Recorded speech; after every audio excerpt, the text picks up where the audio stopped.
আজকে না আপনাকে অনেক কিউট লাগছে। এই দুষ্টু, আমি না তোমার ম্যাম? এসব বলতেছো কেন তুমি? আমি আজকে বলবোই, আপনার কোনো কথা শুনবো না। আজকে না আপনাকে অনেক হট লাগতেছে। এই দুষ্টু, মিথ্যা কথা বলবা না। না ম্যাম, সত্যি মনে হচ্ছে আপনাকে আদর করে ভরিয়ে দিই। ফাজিল ছেলে, আমি কিন্তু তোমার সিনিয়র। ম্যামের সাথে এইসব কথা কেউ বলে? একদমই এইসব উল্টাপাল্টা কথা বলবে না। তাতে কি, এখন ম্যাম আছে, দুদিন পর বউ হবেন। তুমি কিন্তু অনেক দুষ্টু হয়ে গেছো। উল্টাপাল্টা কথা বলবে না। উল্টাপাল্টা বলবো না, কিন্তু করে দেখাবো। আজকে আপনাকে অনেক আদর করতে ইচ্ছে করছে, জানেন তো। তাই আজকে আপনাকে ভালোবাসায় ভরিয়ে দিব। প্লিজ আমাকে বাধা দিবেন না। এই পিচ্চি, তুমি এসব কি বলছো? দেখো, আমাদের সম্পর্কটা অন্যরকম। তুমি আমার স্টুডেন্ট আর আমি তোমার ম্যাম। প্লিজ আমার সাথে এইসব করো না, সোনা। আমি কোনো উল্টাপাল্টা কথা বলছি না ম্যাম। আমি আপনাকে প্রচণ্ড পরিমাণে ভালোবাসি, সেটা আপনিও খুব ভালো করে জানেন। আর আপনি যে আমাকে পছন্দ করেন, আমাকে নিয়ে মনে মনে ভাবেন আর কাছে পেতে চান, সেটা আমার ভালোই জানা আছে। এখন প্লিজ আমাকে বাধা দিয়েন না, আমাকে আদর করতে দেন। দেখেন আমি অনেক ভালো আদর করতে পারি। এই ফাজিল, তুমি অন্য কাউকে আদর করেছো তাই না, যার জন্য এরকম কথা বলতেছো? না ম্যাম, করিনি, কিন্তু শুনেছি কিভাবে আদর করতে হয়। তাছাড়া হিন্দি মুভিগুলো দেখেছি না, সেখানে ওরা বউকে কি করে আদর করে। কিন্তু আমি তো তোমার বউ নই। তাহলে তুমি আমাকে আদর করবে কেন? বউ না, কিন্তু আজকে আপনাকে আদর করব, যেন খুব শীঘ্রই আপনি আমার বউ হওয়ার জন্য পাগল হয়ে যান। কিন্তু সেটা কি করে? আর তুমি এমন করে কথা বলছো কেন? তুমি আমার সাথে কিছু করবে না, তাহলে কিন্তু আমি কান্না করে দিব। আদর করে? তাছাড়া আমি তো এখনো কিছুই করলাম না, তাহলে কান্না করবেন কেন? আদর করলে না হয় তখন ব্যথা লাগতো, আর আপনি কান্না করলে সেটা মেনে নেওয়া যেত, কিন্তু তার আগে আপনি কান্না করতে চাইছেন। দুষ্টু, এসব উল্টাপাল্টা কথা একদম বলবে না। আমার মধ্যে কেমন কেমন হয় সোনা। আপনার মধ্যে যে উত্তেজনা কাজ করে, আমি সেটা খুব ভালো করেই জানি। প্লিজ আমাকে আটকে দিয়েন না। আজকে আমার মধ্যে উত্তেজনা কাজ করছে, আমাকে নিজের করে পাওয়ার জন্য, কাছে টেনে নেওয়ার জন্য তীব্র আকাঙ্ক্ষা কাজ করছে। তাই প্লিজ আমাকে আটকাবেন না। আমি আজকে আপনাকে মন ভরে ভালোবাসতে চাই। সজীবের এরকম কথাতে মিথিলা ম্যাম মায়াবী দৃষ্টিতে ওর দিকে তাকিয়ে রইল। তখন ও আবারও বলতে লাগলো, প্লিজ ম্যাম, আমাকে আটকাবেন না। আজকে আমি আপনাকে আদর না করে থাকতে পারবো না। প্লিজ আমাকে একটু আদর করতে দেন। মিথিলা নিচের মাঝেও কেমন একটা উষ্ণতা অনুভব করছে, যেটা বারবার সজীবকে কাছে টানতে চাইছে। মানে হচ্ছে ওর ভেতরের আগুনটা সজীব নিভিয়ে দিতে পারবে, তাছাড়া কেউ নয়। মিথিলা সবটা ভেবেই আর দেরি না করে এবার দুই হাত বাড়িয়ে সজীবকে কাছে ডাকে। ওলে, আমার পিচ্চিটা, আসো কাছে আসো। আমাকে অনেক আদর দিয়ে দাও। আজকে আমিও তোমাকে আদর দিয়ে দেব। ম্যামের এরকম কথাতে সজীব সম্মতিসূচক উত্তর পেয়ে আর দেরি না করে ওনার কাছে চলে যায়। সাথে সাথে মিথিলা ম্যাম দুই হাতে ওর গলাটা জড়িয়ে ধরে আর সজীব ম্যামের মুখের দিকে তাকিয়ে রইল। মিথিলা এবার নিজের ঠোঁটের উপর আঙ্গুল রেখে বলল, আগে আমার এখানে আদর দিয়ে দাও সোনা। ম্যামের এরকম কথা শুনে সজীব আর দেরি না করে ওনার ঠোঁটের সাথে নিজের ঠোঁটগুলো মিলিয়ে দিল। সাথে সাথে মিথিলার মধ্যে যেন আগুন জ্বলে উঠল। ও দেরি না করে সজীবের সাথে রেসপন্স দিতে লাগলো আর কিস করতে লাগলো। সজীব একটা সময় ম্যামের ঠোঁট ছেড়ে দিয়ে তারপর পাগলের মতো ওনার সারা মুখে, ঘাড়ে আর গলায় কিস দিতে লাগলো, যার জন্য মিথিলা এক প্রকার পাগল হয়ে গেছিল। ও থাকতে না পেরে সজীবের শার্টটা খুলে দেয়, তারপর ওর বুকে আর ঘাড়ে গলায় কিস করে দেয়। এবার মিথিলা ম্যামের গরম নিঃশ্বাস সজীবের ঘাড়ে পড়তেই ও এক প্রকার পাগল হয়ে ওঠে আর ম্যামকে উন্মুক্ত করে দিতে থাকে। সজীব মিথালির শরীর থেকে সব কাপড়গুলো সরিয়ে দিয়ে সব জায়গায় চুমু দিতে শুরু করে। সজীবের স্পর্শ যতবার মিথিলার শরীরে পড়ছে ও সজীবকে ততবার শক্ত করে আঁকড়ে ধরছে। সজীবের স্পর্শগুলো যতবার ম্যামের শরীরে পড়ছিল ততবার উনি যেন পাগল হয়ে উঠছিল আর সজীবকেও বুকের সাথে শক্ত করে চেপে ধরেছিল। একটা সময় মিথিলা আর থাকতে পারছিল না, তাই ওকে বারবার জড়িয়ে ধরেছিল আর বলছিল, প্লিজ বাবু, আমাকে একটু শান্ত করে দাও। আমি আর থাকতে পারছি না। তুমি আমাকে এমন করে আদর দিলে কিসের জন্য? আমি নিজেকে কি করে শান্ত করব এখন সোনা? ম্যাম, আমি আছি কি করতে।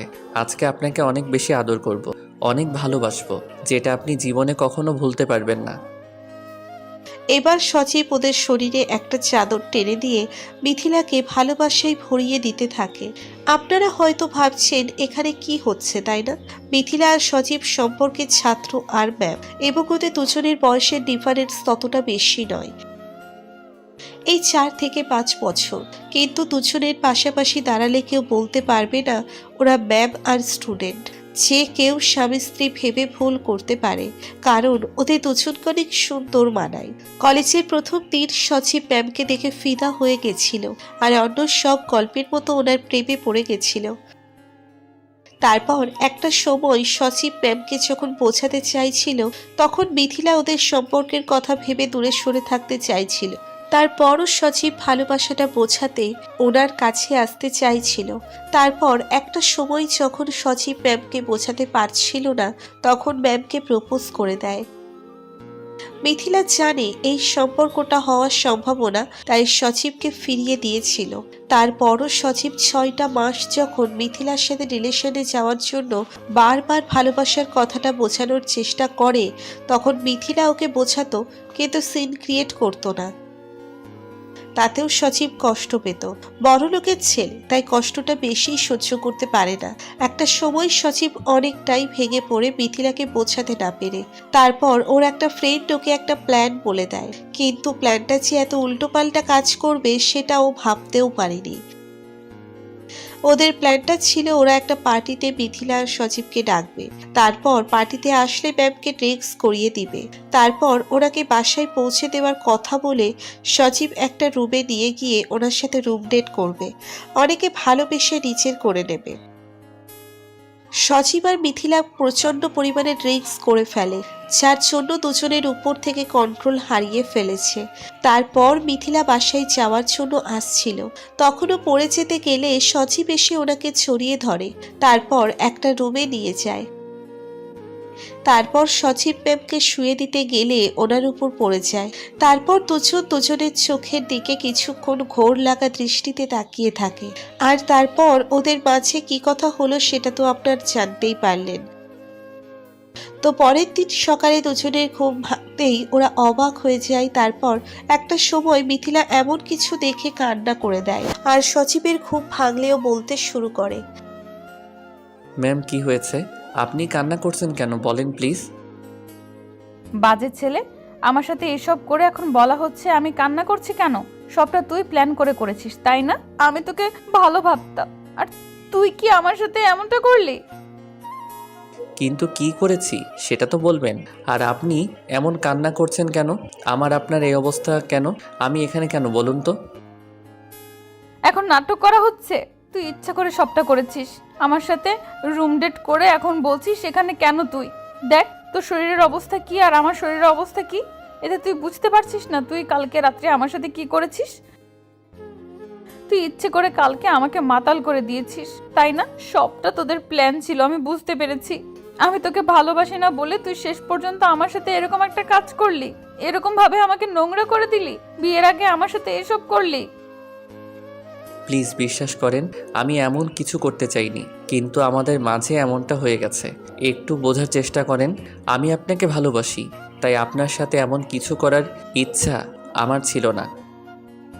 তাহলে কেমন করার ইচ্ছা ছিল বল আমাকে? আমি জানি তুই সবটা ইচ্ছে করে করেছিস, তোরা সবটা জেনে বুঝেই করেছিস। তোদের প্ল্যানটা আমার বোঝা হয়ে গেছে।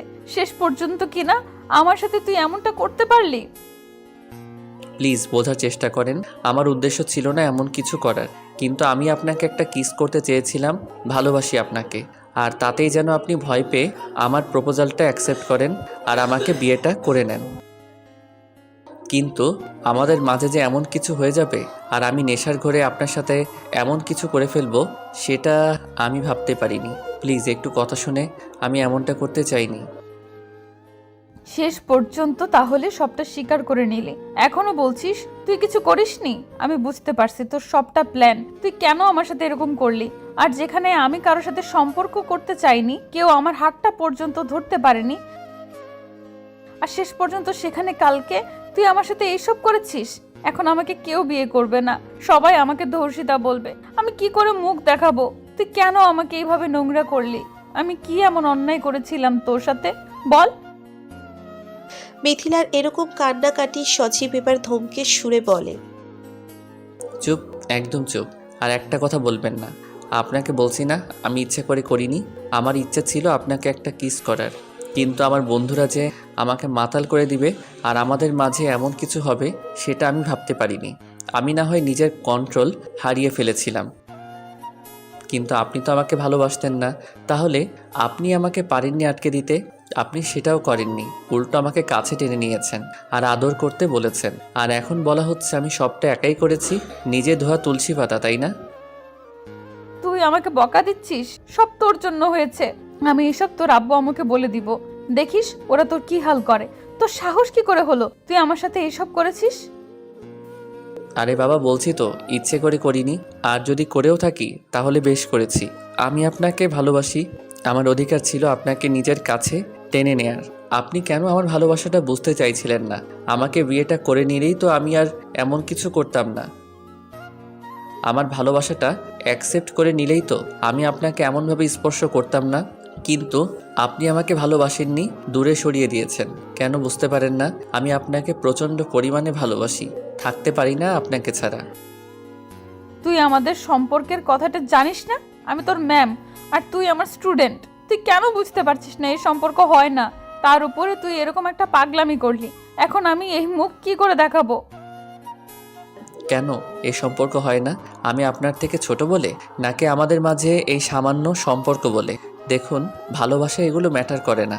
এখন কতই হচ্ছে, 5 বছর 7 বছরের জুনিয়র ছেলেকে সিনিয়র মেয়েরা বিয়ে করছে। স্বামী স্ত্রী হলে এসব বয়স কোনো ম্যাটার করে না। কালকে রাত্রে যখন আমি আপনাকে নিজের করে নিয়েছিলাম, আপনি যখন আমার সাথে হারিয়ে গিয়েছিলেন, তখন কি আপনি এসব ভেবেছিলেন? আমাদের বয়সের তফাৎ কিংবা আমাদের মাঝে কি সম্পর্ক ভাবেননি? তাহলে এখন আপনি এসব কথা উঠাচ্ছেন কেন? আমি আপনাকে ভালোবাসি, প্রচণ্ড পরিমাণে ভালোবাসি। এমন না যে এসব করার পর আমার ভালোবাসাটা হারিয়ে যাবে। আমি আপনাকে আগেও যেমন ভালোবাসতাম, কালকের পরেও আরও বেশি ভালোবাসি। আমি জানি এইসব করাটা আমার ঠিক হয়নি, আর এসব আমার অনিচ্ছা সত্ত্বেও হয়ে গেছে। তাই আমি এই ভুলটা শুধরে নিতে চাই। আপনি যদি চান তো আমাকে ভালোবেসে বিয়ে করে নিতে পারেন, তাহলেই তো আপনাকে কারো কথা শুনতে হবে না। আর আমি যেহেতু আপনাকে এরকমভাবে স্পর্শ করেছি, তাহলে শেষ পর্যন্ত আমি আপনার দায়িত্বটা নিতে চাই। এখন আপনি যদি রাজি থাকেন তাহলে আমি আপনাকে সেই স্বীকৃতি দিতে চাই যেটা কালকে বিয়ে ছাড়াই আমাদের মাঝে হয়েছে। কিন্তু আমি তো তোকে ভালোবাসি না, তুই বুঝতে পারছিস না? তুই তারপরও এরকম একটা কাজ করলি কেন বল? এখনও রাগ অভিমান দেখাবেন? আপনি সামান্য একটা সম্পর্কের কারণে আমাকে এভাবে দূরে সরিয়ে দিবেন? আপনাকে যে আমি ভালোবাসি, ভালোবেসে কষ্ট পেয়ে যাচ্ছি, সেটা আপনি বোঝার চেষ্টা করবেন না? আমি যদি আজকে আপনাকে বিয়ে করতে অস্বীকার হতাম, আপনাকে নোংরার মতো ফেলে দিলাম, তাহলে সেটা আপনার জন্য কি ভালো হতো? এবার মিথিলা চুপচাপ মাথা নিচু করে রাখলো। তখন সজীব বুঝতে পারল মিথিলা সবটা বোঝার চেষ্টা করছে, তাইও চুপ করে রইল। তারপর একটা সময় সজীব মিথিলার কাছে গিয়ে ওর মুখে 2 পাশে হাত রাখলো। তারপর কপালে একটা ভালোবাসার পরশ দিয়ে বলতে লাগলো, একটা সুযোগ দেন, দেখেন ভালোবেসে প্রমাণ করে দিব বয়স কোনো ভালোবাসার মধ্যে তফাৎ সৃষ্টি করে না। আর এমন না যে আপনি অন্য কাউকে ভালোবাসেন, আপনার বিয়ে হয়েছে, তারপর আমাদের মাঝে এমন কিছু হয়েছে। আপনিও তো আমাকে অনেক বেশি পছন্দ করেন, কিন্তু সেটা ভয়ে বলতে পারেন না। আমি সেটা জানি। দেখেন, যেভাবেই হোক আমাদের মাঝে তো শারীরিক সম্পর্কটা হয়েছে। এরপর আপনি ভালোবাসাটা অন্য কারো কাছ থেকে কেন পাবেন, যেটা আমি একবার নিজের করে নিয়েছি? প্লিজ আমাকে দূরে সরিয়ে দিবেন না, একটা সুযোগ দেন ভালোবাসার। কিন্তু আমি তো তোমাকে ভালোবাসি না। তাতে কি? অ্যারেঞ্জ ম্যারেজে তো ভালোবাসা থাকে না, তাতে কি কেউ সুখে থাকে না? তাছাড়া আজকে ভালোবাসেন না, কিন্তু সংসার করতে করতে একটা সময় ভালোবাসা তৈরি হয়ে যাবে। আমি আমার ভালোবাসা দিয়ে আপনাকে ভালোবাসতে বাধ্য করব। এখন আপনি আমাকে পছন্দ করেন কি না সেটা বলেন, আর বিয়ে করবেন কি না তাও বলেন। যদি না করেন তাহলে কিন্তু আমি উল্টাপাল্টা কিছু একটা করে ফেলবো, আর তার জন্য দায়ী থাকবেন আপনি। সজীব কথাটা শেষ করতে পারল না, তার আগেই মিথিলা ওকে চাপটে জড়িয়ে ধরল আর কান্না করে দিয়ে বলল, এ পিচ্ছি না, এরকম করো না প্লিজ। আমি জানি না তোমাকে কতটুকু ভালোবাসি, জীবনে কখনো কাউকে ভালোবাসিনি তো, তাই আমার মধ্যে ভালোবাসার সৃষ্টি হয়েছে কিনা আমি জানি না। তোমাকে আমার অনেক বেশি ভালো লাগে, কিন্তু আমাদের সম্পর্কের জন্য সেটা বলতে পারতাম না। তুমি যখন পাগলামি করতে আমার কাছে অনেক খারাপ লাগতো, বারবার মনে হতো তোমাকে নিজের সাথে জড়িয়ে নেই, কিন্তু নিজেদের অবস্থানের কথা ভেবে সেটা করতে পারিনি। আমি আজকে তোমাকে বিয়ে করে নেব। আমাদের মাঝে যে ভুলটা হয়েছে তার জন্য আমি সেটা শুধরে নেওয়ার জন্য তোমাকে একটা সুযোগ দিতে চাই। তুমি প্লিজ আমাকে দূরে সরিয়ে দিও না। ভালোবাসি আপনাকে শেষ নিঃশ্বাস অবধি। কখনো আপনাকে দূরে সরানো তো দূরে থাক, বুক থেকে নামাবো না। একটাবার শুধু আমাকে বিয়ে করে নেন, দেখেন আপনাকে কত বেশি ভালোবাসি। আমি কোনো অভিযোগ করতে দিব না আপনাকে। তাহলে ঠিক আছে, আমি আমার পিচ্চিটাকে এখন থেকে ভালোবাসার চেষ্টা করব। আই লাভ ইউ পিচ্চি। আই লাভ ইউ টু পাগলি। আমাদের ভিডিওটি কেমন লেগেছে তা কমেন্ট করে জানাতে ভুলবেন না। আর ভিডিওটি যদি ভালো লেগে থাকে তাহলে একটি লাইক করুন আর সাবস্ক্রাইব করে আমাদের পাশেই থাকুন। ধন্যবাদ সবাইকে আমাদের পাশে থাকার জন্য। আল্লাহ হাফেজ।